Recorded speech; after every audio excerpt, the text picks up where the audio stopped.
Each one of us? Each one of you. $20 a piece. Well, how does it feel to have bled for the first time? Wow. Yeah. That threw me. I'm not going to lie to you. I 19 fights in. I've never seen my own blood in the cage.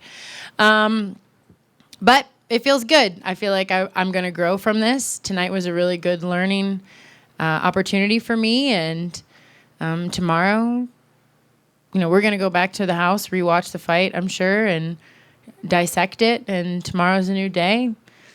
Lots of room for improvement for me. Fighters sometimes say that when they smell their own blood, it kind of like turns something on. Did you have that experience?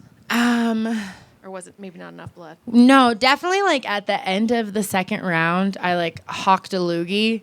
I spit it and I was like, fuck it, let's go. And yeah, I mean, that's, I think that there are athletes, there are performers, and there are fighters. And sometimes you got to be able to dig deep, and that's what a fighter does. Do you still feel like you could fight 2 more times tonight? I could, yeah.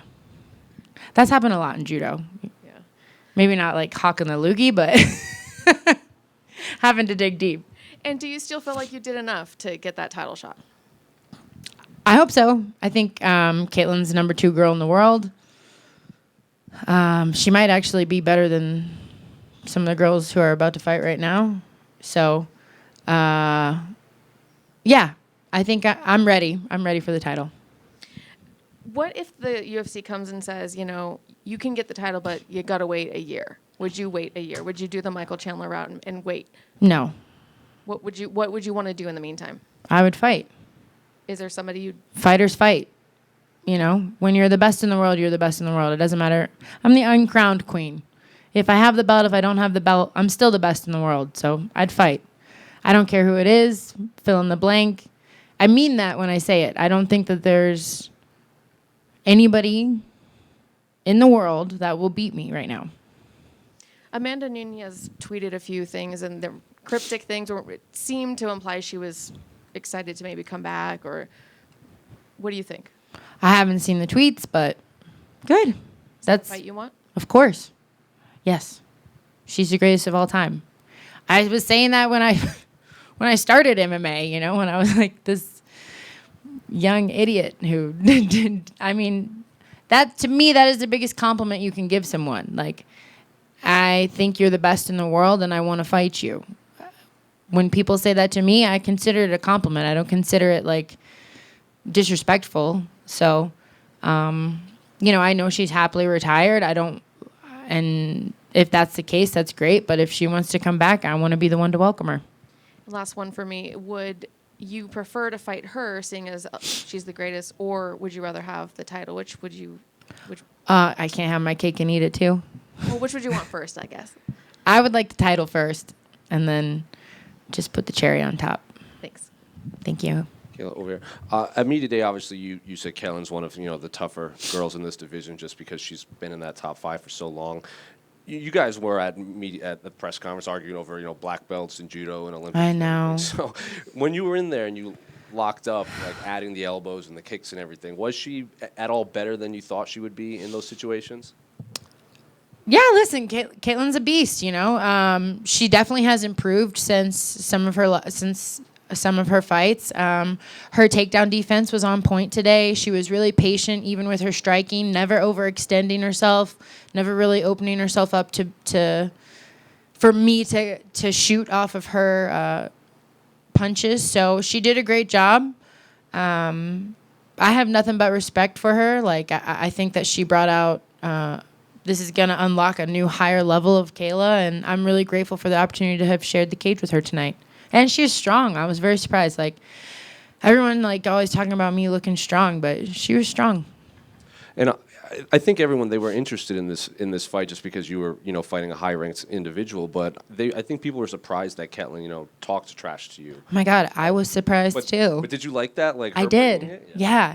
I mean, except being called ugly. I don't think anyone ever wants to be called ugly. But no, listen, that's part of the game. I'm not trying to be disrespectful or it's not personal for me. And I'm not here to make friends, you know? I'm here to be the best in the world. So talk that shit, girl.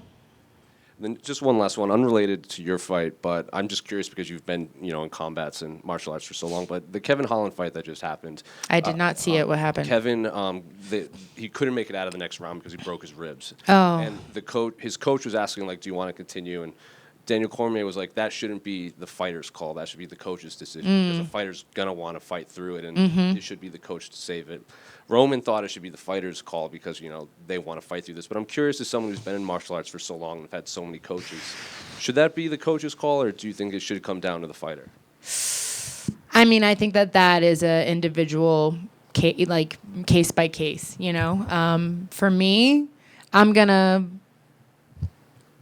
I'm the type of athlete that says, you say jump, I say how high. Like, I'm going to listen to my coaches. They tell me to run through a brick wall, I'm going to run through a brick, like, to my detriment. I need someone to tell me to stop. But I think it's a case-by-case basis, Yeah, that sucks. DC's argument was always, like, you don't want to put your fighter, because if they quit in, like, not Yeah. using that word, like, it won't look good. Like, it might mess Yeah. No, I get that. I mean, for me, I would leave it up to my coaches. Like, should I continue or should I stop? Like, you tell me.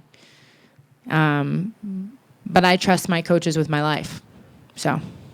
Hey, Kayla, right behind you. What was your experience like in Utah, fighting in Salt Lake City? Did you feel elevation? Did you come and train, or just take me through your time in Utah? Yeah, I've been here for 2 weeks with my whole team. It's been a blast. We've gone on some beautiful hikes, been up in the mountains, really enjoying it. I didn't feel like tired tonight, but just a little dry. But I do believe I'm made for the mountains. I got to get out of the swamps of Florida. The mountains are where it's at. I've really enjoyed my time in Utah. Kayla, right over here. Yep. They complimented your striking on the broadcast. I'm just curious, how do you feel Did about they? the development of it? Early on in the fight, they were really, really praising it. So how do you feel about the development of your striking over the years?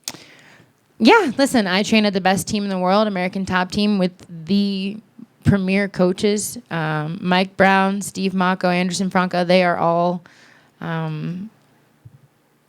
they've become like my family. They are students of the game through and through. Like, you walk into our Airbnb this week, and like at any given, it could be 2 p.m. or midnight, and Mike Brown will be at the table, and he's like watching film and taking notes, and then Anderson will be at the other end of the table watching film, taking notes. Like, they're the best of the best, and I have the best training partners.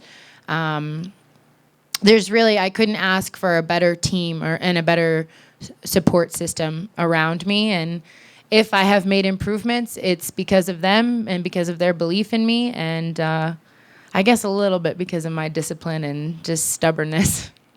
Thank you. Kayla, right in the back. If you get that title fight next, When? you would have winning that fight. You would be a champion in just 3 fights with the UFC. If you're able to do that and make that happen, what would that mean to you? It would mean a lot. I've done some pretty amazing things in my career. I want this to be another really big one. I know that I don't have forever left as an athlete, so I want to make the most of it while I can. I got a long list of shit I want to do in the UFC, so let's get that title. I don't know if you saw, but earlier today, it was kind of like right when the prelims happened, the PFL actually posted a video about Larissa and you were the first person in the video talking about how she beat you, how she has a fight coming up, promoting it, and it was just so happened to be posted on the same day that you were fighting. I was wondering if you had seen that and what you thought about it. It was a couple hours before your fight, No, I haven't seen it. I don't know if you've, have you seen anything promoting any PFL anything lately? So. And last for me, how did you feel about the way that you're able to mix it up with the striking and the grappling? Yeah, I mean, there's always room for improvement. I've got a lot to work on. I'm not excited, but I'm eager to go back and watch the fight with my coaches and break it down and see where I can make improvements. This week, I'm taking off. My kids and I are going on a little road trip around some of the parks in Utah. But next week, I'll be back in the gym, ready to unlock an even better version of myself. Thank you. Thanks. Awesome. Thank you guys so much.